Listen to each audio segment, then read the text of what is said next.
Tonight, we're going to dive into best ball mispriced players.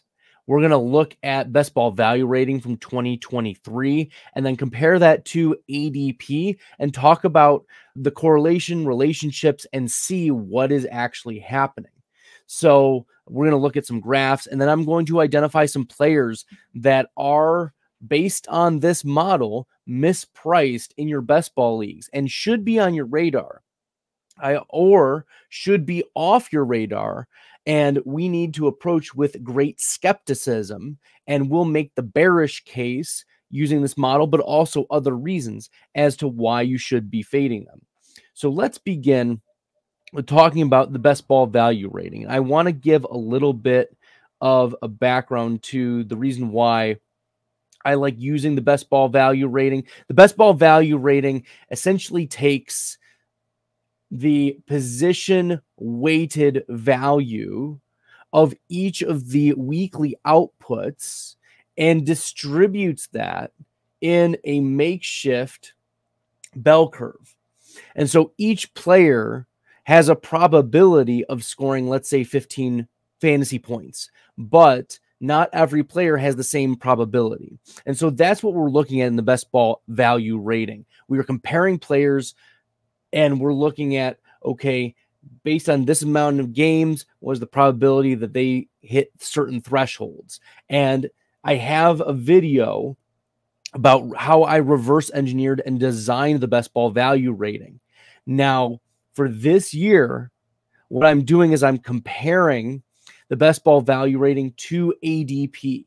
So the current underdog average draft position. The best ball value rating fits with half-point PPR scoring, and so it makes sense that we're going to compare it to the underdog ADP, which is half-point. So we'll begin with taking a look at the best ball value rating versus ADP overall. And one of the things you'll notice right away is best ball value rating is very strongly correlated to the next year's ADP. If a player is good, he's going to be drafted early. And if a player is not good, he's probably not going to be drafted very early in the draft. And as we can tell with this linear model, I could have done a variety of models, but with this linear model, the R squared is 0.711, which is pretty strong.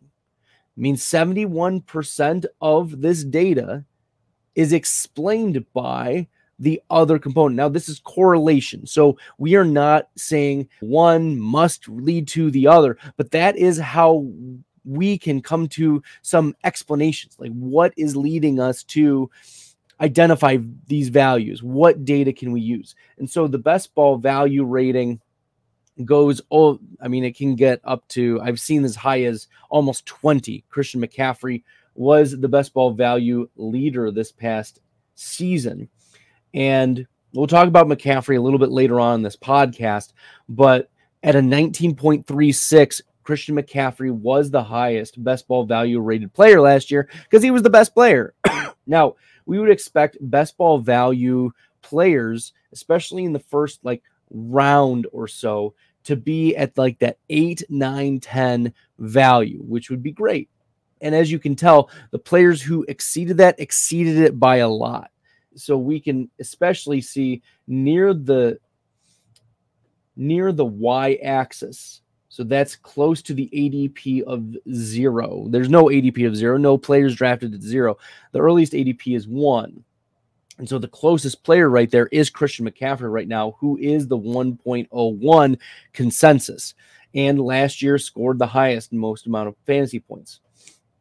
Now, the interesting thing is that if we look at best ball value rating from this past season, right, the ADP for a player is sticking out here, right?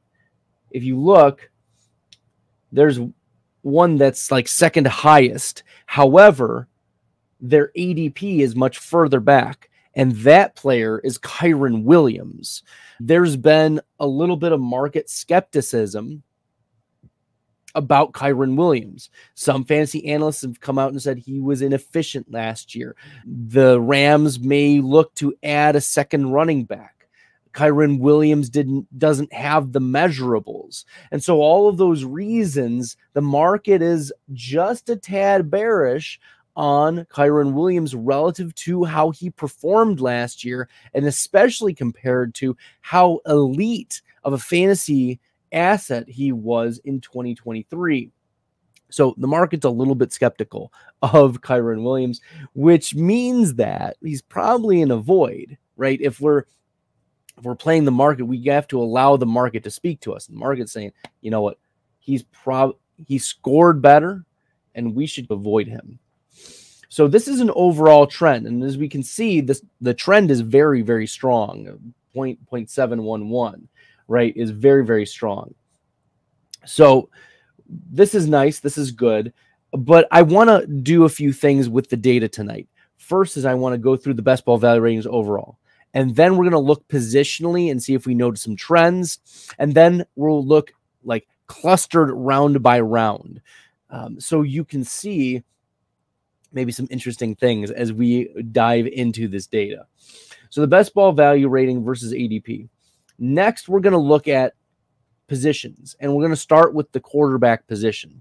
Quarterback position, about 60% of best ball value rating is explained, or ADP, current ADP is explained by last year's best ball value rating.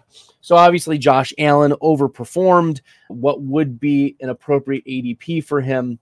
And so looking at this, we also see, in fact, the top three scorers for best ball value rating for quarterback outperformed what was expected for them in terms of best ball value. So if we look at just the quarterbacks, it was Josh Allen is that top left dot, and then Lamar Jackson and Dak Prescott are also values relative to ADP. But one player whose ADP has fallen is Dak Prescott. So we have Jalen Hurts as well there. So we have four, like in this cluster, right? We've got 1, 2, 3, and 4. This is Dak Prescott, right? You're getting him much later when you're pretty much getting Jalen Hurts, Lamar Jackson. But Dak is such a value at this point. The 8 is irreplaceable. You could also be drafting a player who's going around the same as Dak Prescott and have gotten like a 2 or a 3. And that would be Joe Burrow. Right down there is Joe Burrow. So unfortunately, we're looking at this and we're saying, okay, we either need to hit hard on the number one quarterback or just push it. Because as we can see, like this cluster in the 90s to about the 120s or so is all about the same and isn't going to move very far off. And if they do move far off, there's not far to fall. So in terms of quarterback, like when we get into the 100s, like it's pick your poison or see if you can push a stack, right? If you are stacking and your stackable partner, the quarterback that you're expecting to stack with is in that spot, then you should be looking to push that player a little bit. Because in worst case, you don't get them, you're probably going to get a replacement that's of the same value. So this is interesting. It's not as strong overall, but it is still about 60% explained. Best ball value rating explains in the next year's ADP. Looking at running back, there's obviously more running backs than the quarterbacks that we're able to get data for. And that's Christian McCaffrey up top. But pretty much everyone else is in line, especially near the top from like this cluster right here, very close to our trend line, is something that's very interesting to us.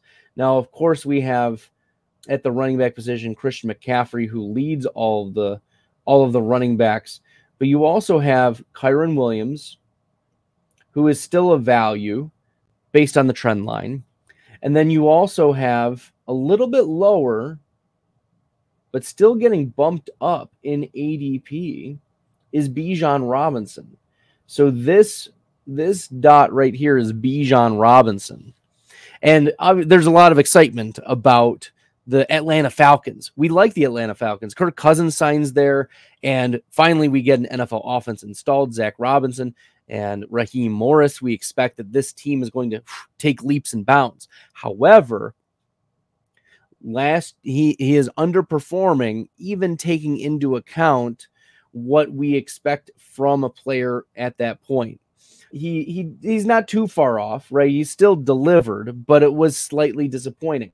Now, Bijan, if he falls later on in ADP, right now, Bijan Robinson 5.6 and continuing to climb, that's something that we're going to be a little sensitive to.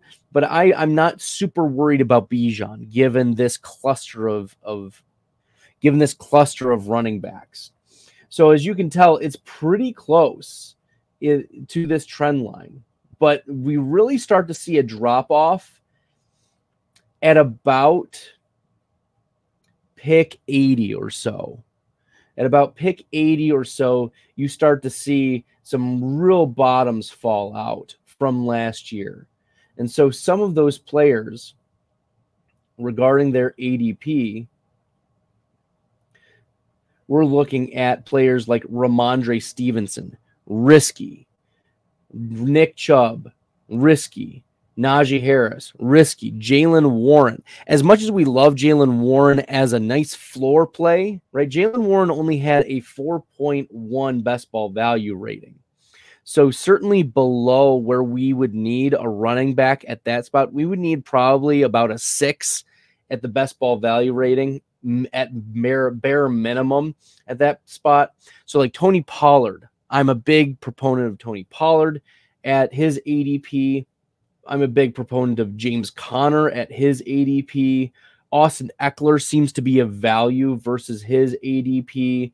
And then the big dot right here that's like in the 90s, in a 13 best ball value rating from last year, is Raheem Mostert. And I think Mostert is mispriced as well. Yeah. We understand that the Miami Dolphins haven't added anybody in the backfield. They have Devon Achane, but Devon Achane is also very high in the best ball value rating, right? He finished with 12.2, but his ADP is 18. So he's right in line with he is appropriately valued based on the ADP, but he is not a top value. Raheem Mostert is the top value based on what data we have right now. And then there are some like real big fallouts. If you get into just after the hundreds, Zamir White there's a lot of hype for Zamir White, but he is very much a fragile running back asset. Could he pay off? Absolutely. But he had a 1.08 best ball value rating. That's not going to get it done. Same thing with Chase Brown. There's a lot of hype around these types of players who did not perform last year, but are getting pushed up into the 110s, 105s. Zamir White, ADP 105 right now. Chase Brown, 106. And they're neck and neck. Whereas give me Zach Moss in this model where Zach Moss actually did crush and in a vacuum. Now, for tournaments that are still open, the way too early best ball tournaments that are open, I prefer Chase Brown because you've seen Zach Moss skyrocket 3, 4, 5 rounds. So it's a gameplay strategy there. But some players that I'm interested in, and that would be pretty close to 100, is Brian Robinson. Brian Robinson, yes, he gets Austin Eckler, but Antonio Gibson was also here in Washington. And Gibson, yes, did have a 0.54 best ball value rating. Not great, but he's a player that was taking away snaps and was taking away touches. And I expect that Brian Robinson will still handle the bulk or majority of touches in the backfield. The Washington Commanders did not invest significant capital and financial backing to Austin Eckler. So when we're approaching this, I'm still in on Brian Robinson. This is where the objective and subjective parts need to mesh. So we're looking here at running back and a few other players that we should not forget about as we're drafting. A last round consideration, Donta Foreman. He's a free agent. He can sign anywhere. Okay. Another is Kareem Hunt, expected to be back with the Cleveland Browns. Hunt spilled Jerome Ford last year. And I think Jerome Ford is an interesting player to consider. Let's see. A few others. Ezekiel Elliott going at 221. The best ball value rating was still a 3.6 last year. I like Khalil Herbert as a good value, especially at his spot. Tyler Algier as a good handcuff in the 160s. Because if Bijan goes down, we know who's going to carry the rock, and Tyler Algier has been able to show that he can handle that. So I think that it's very interesting to be taking a couple of these running back shots in the back end of your drafts for players who have delivered. Okay. And being a little tentative about some players like, for instance, we've got Josh Jacobs, an 8.45 best ball value rating, but he is being drafted 35th overall. And my ADP value does not move very much off of him. So even though we anticipate Josh Jacobs getting bulk or majority of carries relative to the other players around him, give me Devon Achane at his ADP, give me Travis Etienne, give me Etienne over Josh Jacobs, give me Derrick Henry over Josh Jacobs based on the value. And very interestingly, Isaiah Pacheco has dropped significantly in ADP. We'll just want to see him continue to drop, but I think he's going to be a good value. Also, Joe Mixon, if we're going into round 6, considering him a nice little value there at running back at 66 overall. Great. Let's continue on to wide receivers. Wide receiver, the trend line is 0.75. So 75% of the current ADP data is explained by the best ball value rating from last year. So this is very strong. Positionally, it makes sense and it fits. So we're looking at over the course, we're looking at wide receivers, and Tyreek Hill was the wide receiver 1 last year in terms of best ball value rating, but very, very close behind him is CeeDee Lamb. Okay, so Tyreek Hill 15.12, CeeDee Lamb 15.10, and they're both being drafted in the first round. Oftentimes toss up. I'm very happy with Tyreek or CeeDee Lamb in the first round. I think they're going to be great values for us. I don't think you're going to go wrong with Tyreek or CeeDee Lamb being drafted that early. Another player I don't think you're going to be too far off of is Amon-Ra St. Brown. Amon-Ra finishes the wide receiver 3 in best ball value rating last year, 3.11. And my projected ADP for him is as an amazing value. So we want Amon-Ra St. Brown as well as a good value.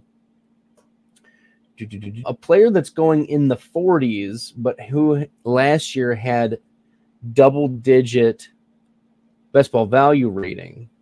That's this dot right here, this one, that's Keenan Allen.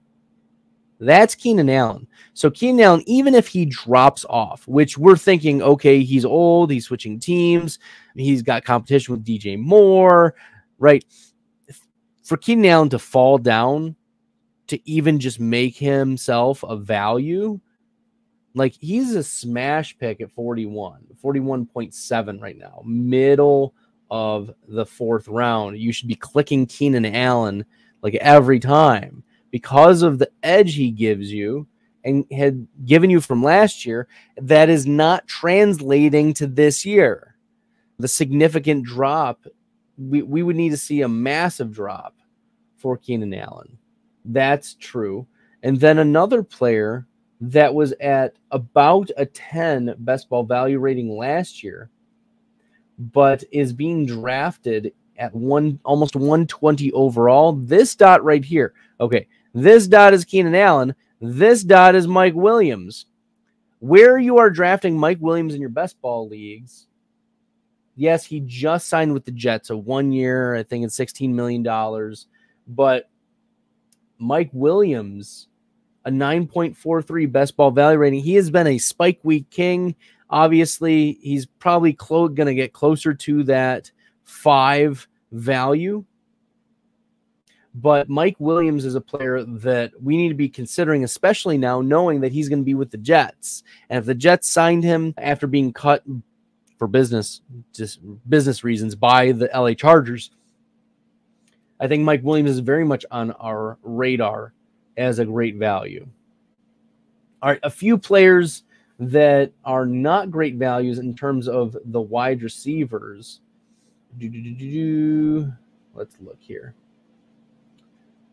A couple players that we are out on. Christian Kirk, not a good value at wide receiver, 56.7 overall. So at 57th overall in the draft. Khalil Shakir is getting steamed up. He's at 123.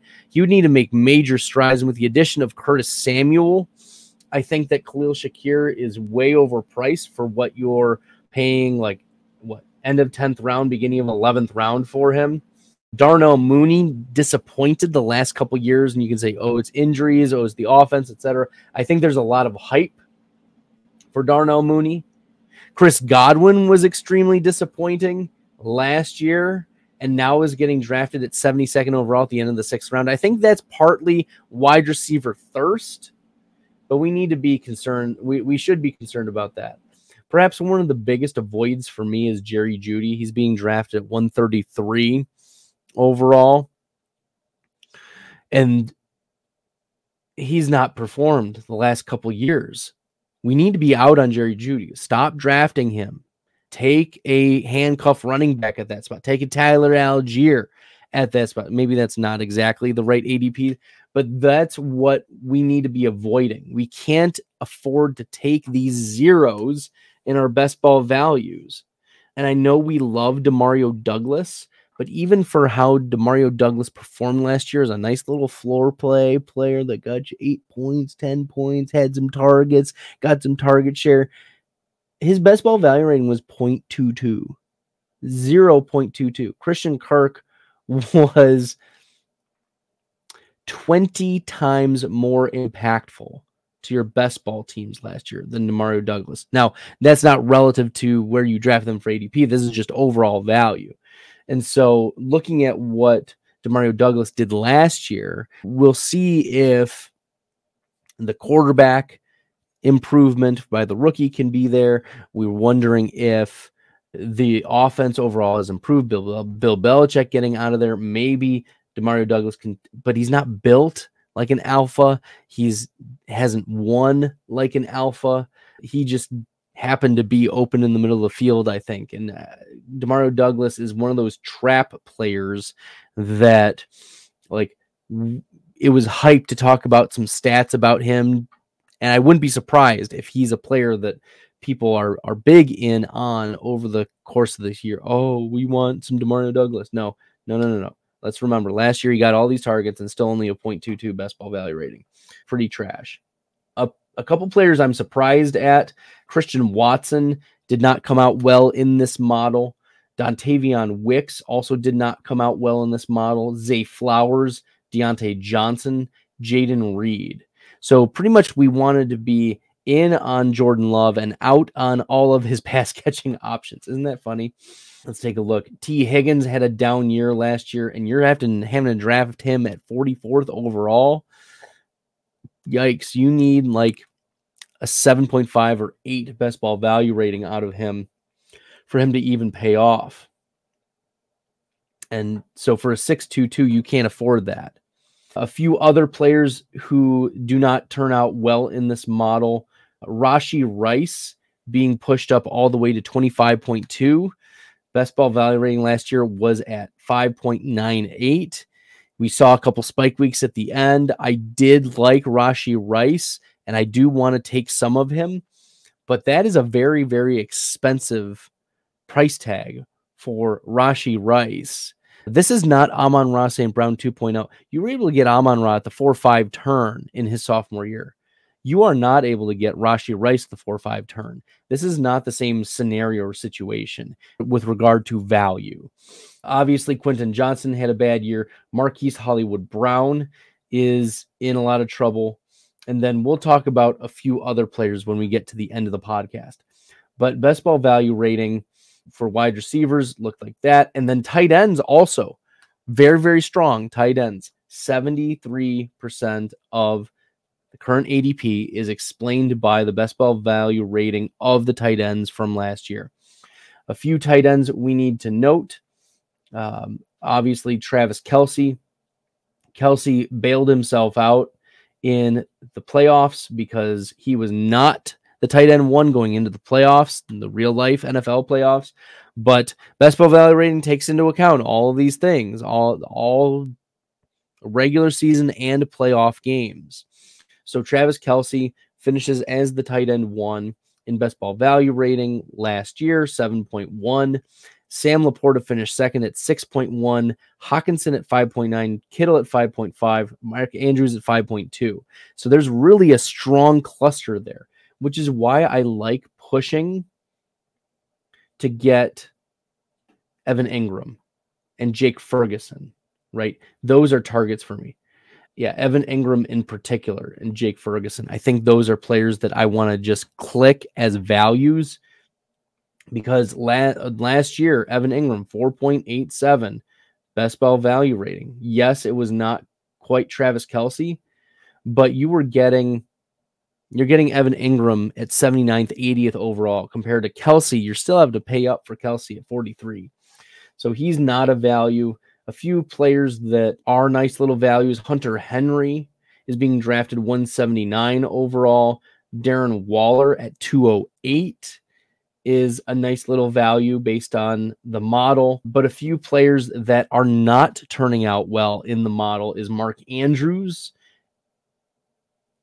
and Dallas Goedert.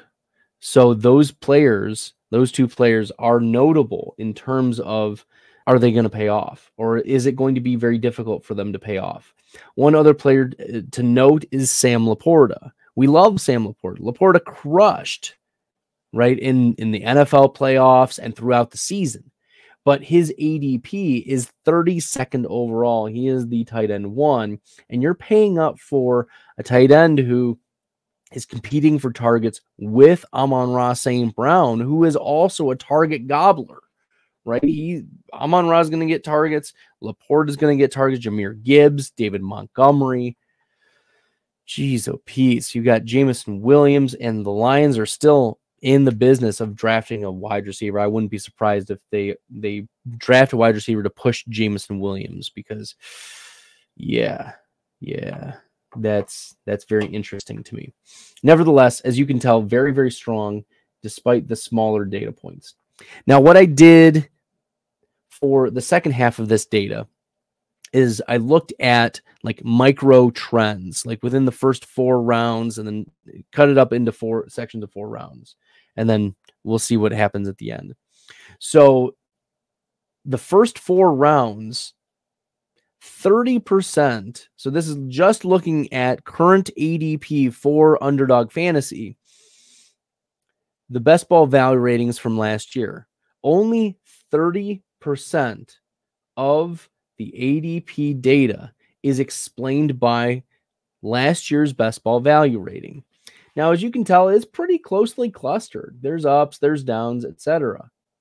But what we really want to avoid, and these dead spots right here, the 2s and 3s in the first 4 rounds, those could be just absolutely devastating in terms of what that player can do for or to your best ball teams. Because if we can crack the code for which players you should select, stacking goes out the window. That sounds bad coming from someone who loves to stack hunt.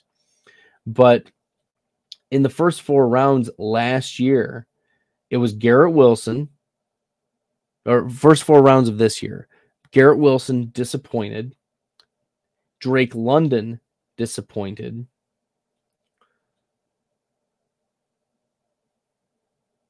And Patrick Mahomes. Those were the 3 that crushed your best ball teams. Mahomes got you a best ball rating of 2.52.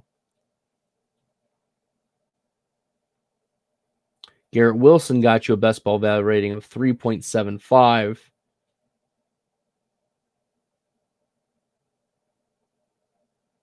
And Drake London got you a best ball value rating of 4.1. Disastrous. Just absolutely disastrous. If you're trying to draft those players, they did not pay off for you. And especially the Mahomes selection, because you were having to draft Mahomes at the end of the 2nd round, beginning of the 3rd round. So while we like Patrick Mahomes and he has had high best ball value ratings in the past, this is a different team. And as Travis Kelce is just trying to preserve himself for the playoffs, and the Chiefs are a dangerous team, the reality is during the regular season, they're just trying to win some games. Just trying to win some games, guys. Win some games. Cool.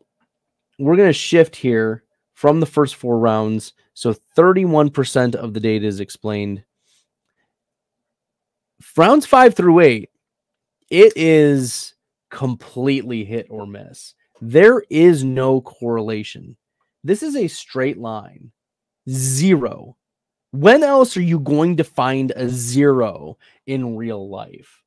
This is wild. This is crazy. The fact that this is present. This speaks to the need for you to hit your rounds 5 through 8. Rounds 1 through 4, just avoid a couple of the landmines. In the first 4 rounds, there's usually about 1 player per round that is going to implode. If you can nail that player and avoid them significantly, you're in good shape. Now it is a complete toss-up in rounds 5 through 8. This is wild stuff. When I was doing this research, I didn't know what I would discover. But what I did discover in round 5 through 8 is you're as likely to hit as you are to miss. So in rounds 5 through 8, my advice is to mix your exposures. Mix your exposures to players in rounds 5 through 8. Now, some of the players who hit very heavily in rounds 5 through 8, so we're talking pick 49 and later. The players who hit last year at a 10 best ball value rating or above in this round: Isaiah Pacheco, Joe Mixon, Alvin Kamara, David Montgomery, James Conner, and Raheem Mostert. What do all of those players have in common? They're running backs. They are running backs. All of them. Every single one of them. Every single player who scored a 10 best ball value rating or above in rounds 5 through 8 being drafted right now, they were running backs, which is wild. So that's something we need to keep in mind. Now, when it comes to which players in this tier, in this rounds 5 through 8, disappointed last year, right? We're looking at, as I said, pick 49 to 96. And that would be Dalton Kincaid was a near 0, Kyle Pitts, Jackson Smith-Njigba. Those were the 3 lowest by far. 2 tight ends and a rookie wide receiver. Tight ends in this round, in this spot, not paying off. Yeah, that's hard.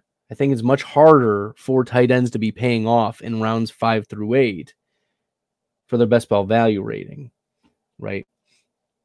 So these are players that we should be a little bit concerned about. As I said, rounds 5 through 8, it's a coin flip. It's an absolute coin flip. There is no correlation based on this data. It's a straight line. It's wild stuff. You couldn't make this up. You couldn't make this up. I'm flabbergasted. There are just so many hits and so many misses. So I want to highlight some hits and misses in this range that the model identifies as problematic or a good value. Let's see here. Christian Kirk is a tough value. Terry McLaurin, not a good value. Kenneth Walker in this spot at pick 58 seems to be a good value. Aaron Jones and Joe Mixon are good values in this spot. I mentioned Chris Godwin. David Montgomery is a good value. And almost the flip side is Joe Burrow, not a good value in this spot. Evan Ingram. I like Evan Ingram, but he's still overpriced. So we need that ADP down a little bit. Deontay Johnson is not a good value. Najee Harris is appropriately priced in this range. So we can draft some Najee. Arthur Smith moving as the offensive coordinator. This is good. Jordan Love is not a good value at 84th overall. I know there's a lot of hype, but even last year with all the touchdowns he threw, still only a 3.79 best ball value rate. Jordan Love does not run the ball. And so if we want to see more fantasy points, he's got to use his legs a little bit more. Jaylen Warren. So if we're picking one Pittsburgh running back in terms of best ball value rating value, we pick Najee Harris from the model.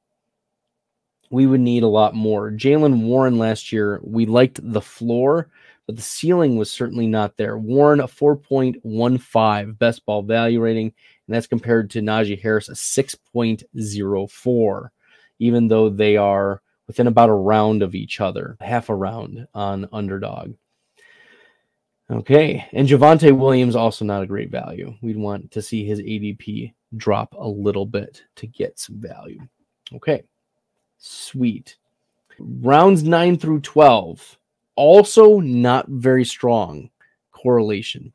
It's mostly a coin flip. Only 2.6% of the ADP right now is explained by the best ball value rating from last year. So this is pick 97 to 144 right now. And here are some players that are not good values. Tazi Spears at 97th overall. We need to see him continue to drop a little bit. Cortland Sutton and Brock Purdy.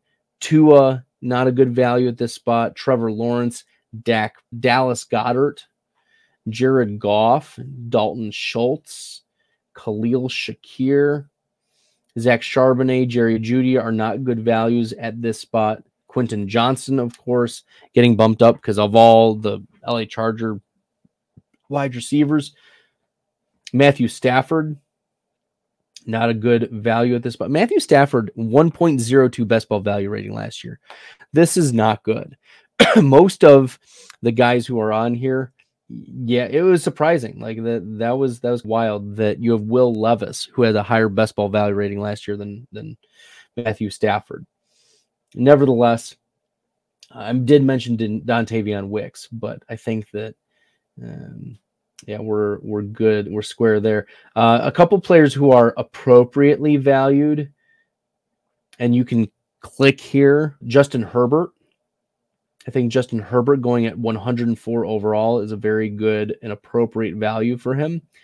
Devin Singletary and Tyler Lockett are getting appropriate discounts. The market it fits with what they did last year.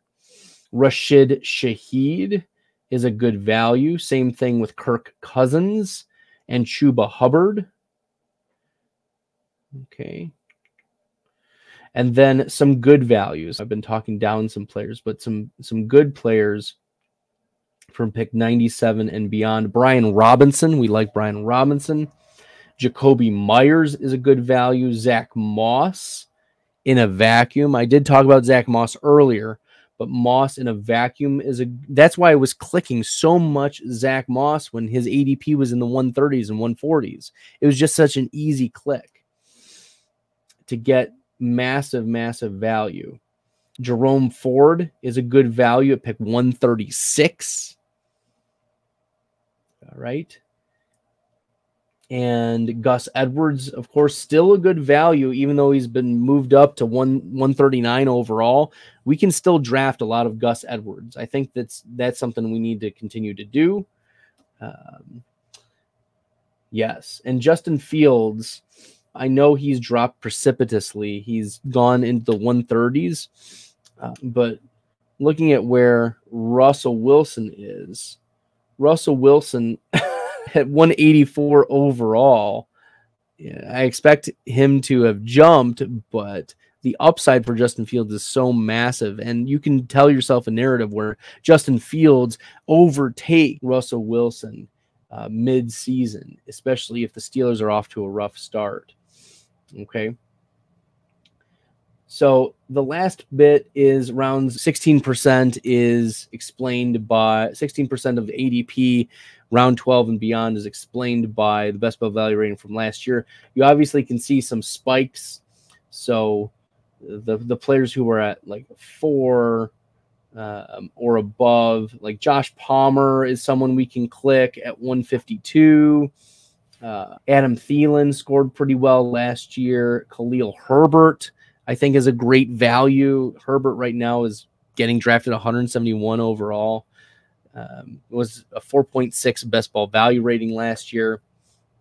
He crushed in some games. Like, we forget that. There's so much hype about Roschon Johnson, and I know that DeAndre Swift is in Chicago, but Swift has never been able to handle a full load for a full season. He's just DeAndre Swift. So I could definitely see Khalil Herbert either carving out a role or getting cut and signed somewhere else. To imagine Khalil Herbert on the Cleveland Browns. Holy buckets. Talk about an upgrade over Jerome Ford. Yeah, give me lots of Khalil Herbert this year. I think that's a player we need to be targeting.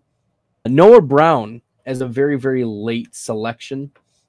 Crushed in his short stints as the backup to Tank Dell and Nico Collins. Okay.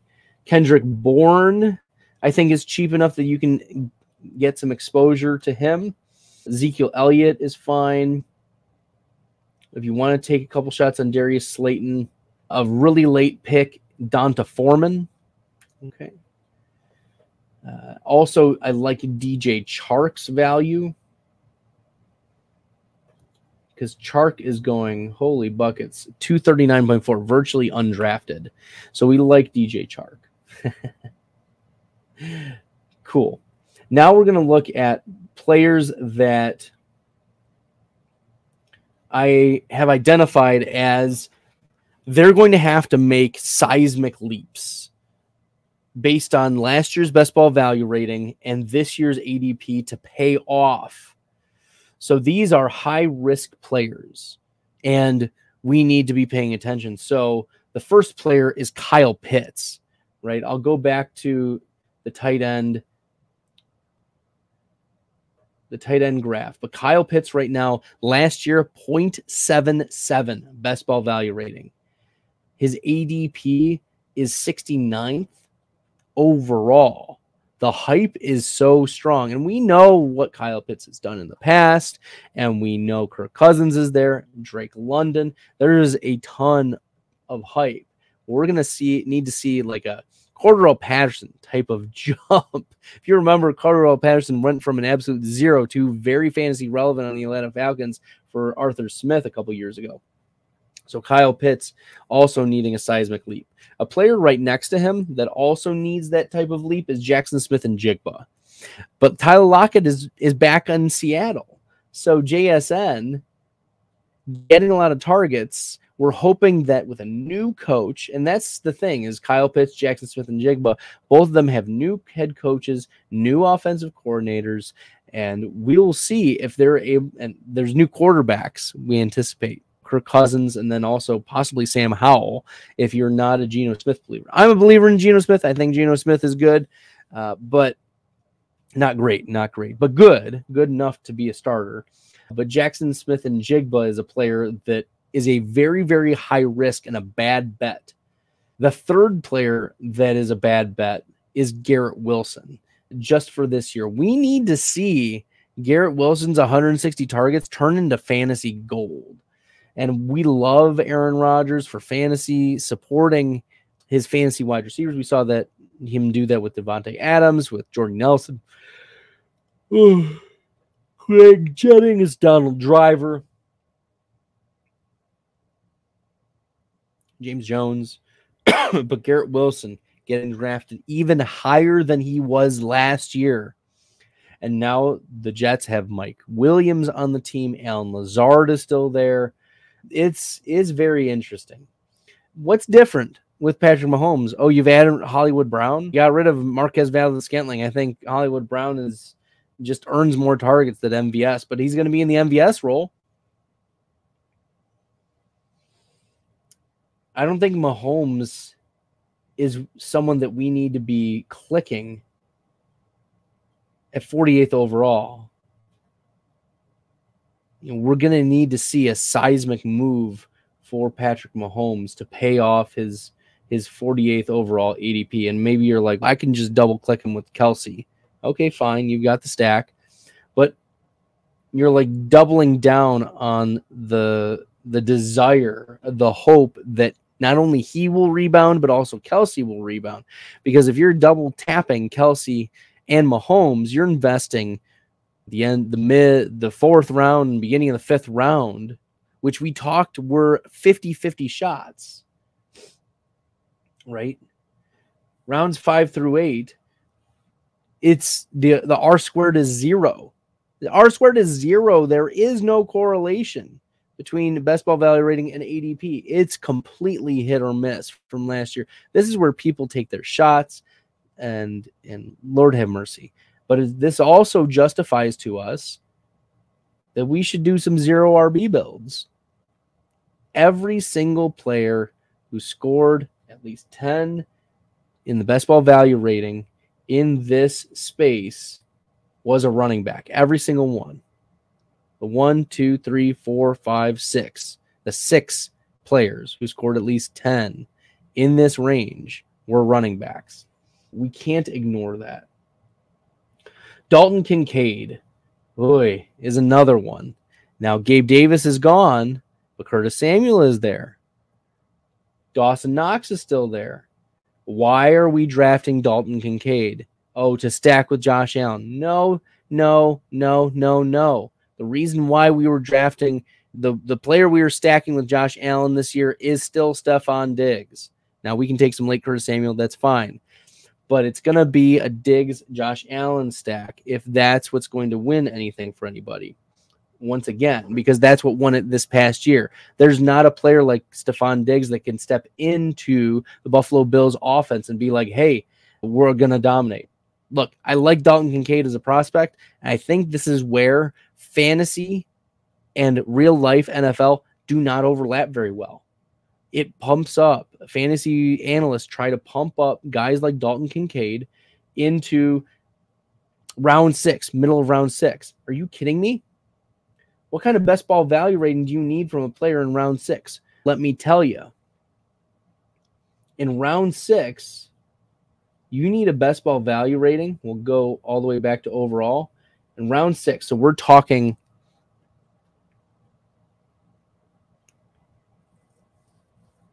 pick 60 and beyond. So we are looking like right along here. And right about here, we need a best ball value rating of about 7.5. We need a best ball value rating of about 7.5. Okay. And Dalton Kincaid last year had a 1.87. No tight end last year had a 7.5 best ball value rating. Travis Kelce was the tight end 1, had the 6.1.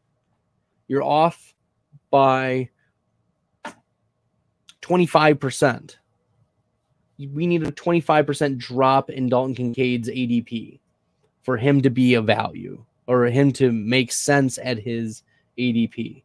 So we would need Dalton Kincaid at 81 overall. So if we were to do that, that would be closer to like Evan Ingram. Yeah. 80. Yeah. Evan Ingram is I think the right spot for where Dalton Kincaid is. Maybe a little after George Kittle. There's just too much hype for Dalton Kincaid. And I get the reasons why people want to be hyped for him, but it doesn't make sense. It's too much for him to overcome. Chase Brown is up there as well. We like Chase Brown. But are we convinced that Zach Moss isn't going to be between the tackles and get the goal line work? There's a lot of risk with drafting Chase Brown. Drake London. I think Drake London has a lot of the underlying metrics. He's one that the model identifies, but I would say I still want a lot of Drake London. The model identifies him as a bad pick, but I think Drake London still will be pretty good. Zamir White, I think, is a very, very fragile player, and we should be cautious about drafting Zamir White and having low exposure to Zamir White until we get clarity near the end of the summer. Like Zamir White's one of those players that could get poofed real easy in the draft. Like all the Raiders need to do is draft a third-round running back, and boom, Zamir White could be toast, absolute toast. His best ball value rating last year was 1.08. If there is a tight end who could justify their best ball value rating, maybe it's Trey McBride. Trey McBride at least had about double the best ball value rating of Dalton Kincaid last year, but you are paying up for Trey McBride this year. McBride is technically a better value than Dalton Kincaid based on last year's best ball value rating. And I think the pathway to targets can be maintained for Trey McBride. Trey McBride last year feasted. He absolutely feasted when Zach Ertz was gone, Hollywood Brown was gone, when Michael Wilson was gone. We thought that he was good, but positional value is also taken into account in best ball value rating. How much do tight ends contribute to your best ball team? The answer is not a lot. So I know we want to be all hyped about, oh, Trey McBride. We need, as I said, we need about a 7.5 to even at 60th overall. We need about a 7.5 best ball value rating. At 52 overall, holy buckets. At 52 overall, yeah, we still need about a 7.5 or so, almost an 8.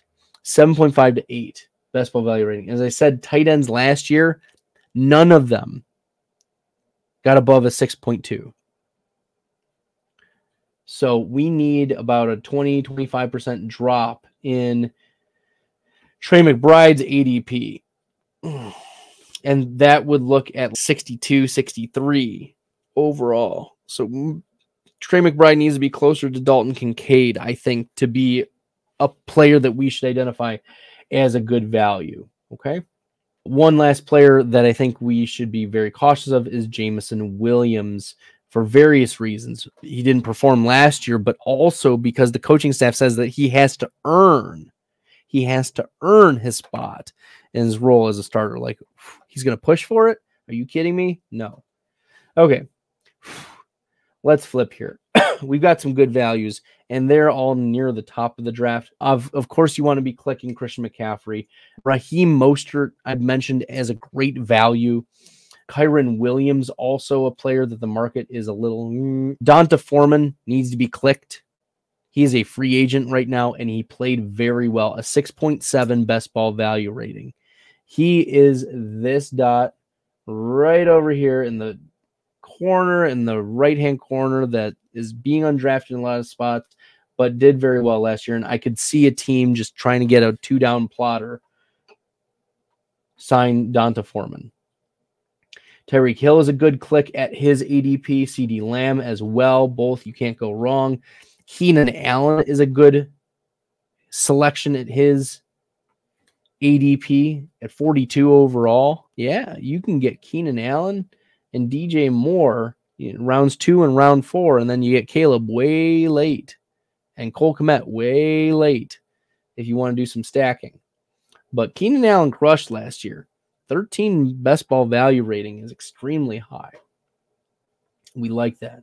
James Conner is a good value at 84th overall. Alvin Kamara had an 11.6 best ball value rating last year. We like him.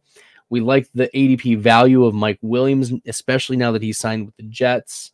Williams in his limited games last year, 9.4 best ball value rating. Amon-Ra is a good value. David Montgomery. It seems like we can click on some of these Lions. Amon-Ra, David Montgomery. Jahmyr Gibbs is a good value at his ADP 11.4. His best ball value rating, this is Gibbs, was 11.04 last year. So we liked the value of Jahmyr Gibbs. Okay, Khalil Herbert is a nice little late value. Derrick Henry still is a good value based on what he gave you last year. And now he gets an improved offensive line, one of the best offensive lines in the NFL. A rising tide lifts all boats. We like that for Derrick Henry. We'll continue to see him rise.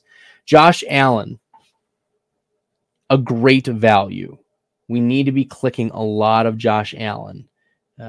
In fact, Josh Allen among starting quarterbacks is my best valued quarterback. Yes, it's Josh Allen, and then the next best valued quarterback is Dak Prescott. So consider if you miss out on Josh Allen, wait a few rounds and get Dak. Dak is historically a very strong best ball selection. It doesn't matter and he's tied to CeeDee Lamb, who's also a great value. So you can get some really nice Lamb, Dak Prescott stacks. You do not have to pay up for Dak Prescott this year.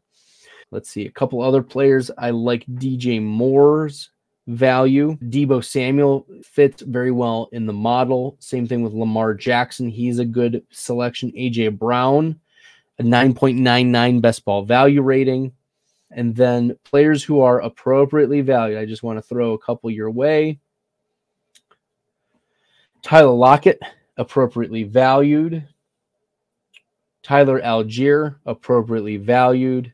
Devin Singletary, Brandon Ayuk. These are players you can confidently click who will not necessarily bring you value, but are appropriately priced based on last year. Yeah. Okay. I think that we're all set with this. I was excited to dive into all of this data and research with you guys, finding mispriced players and discovering the market inefficiencies in best ball compared to what the trends are from last year. Obviously, there were a couple times where I had to step in and say, hey, screw the values. We identify this player, like Drake London, for instance. We know he's got a lot of underlying metrics, which tell us that he has a pathway to access elite ceilings. If you like the content and you found this helpful, make sure you smash that subscribe button on YouTube. If you like, comment, let me know what you think. Are there players that you want me to dive a little deeper into? Let me know.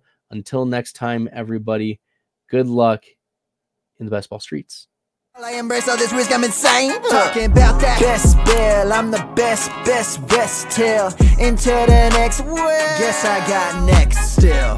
Best bill, I'm the best till into the next world. Guess I got next still.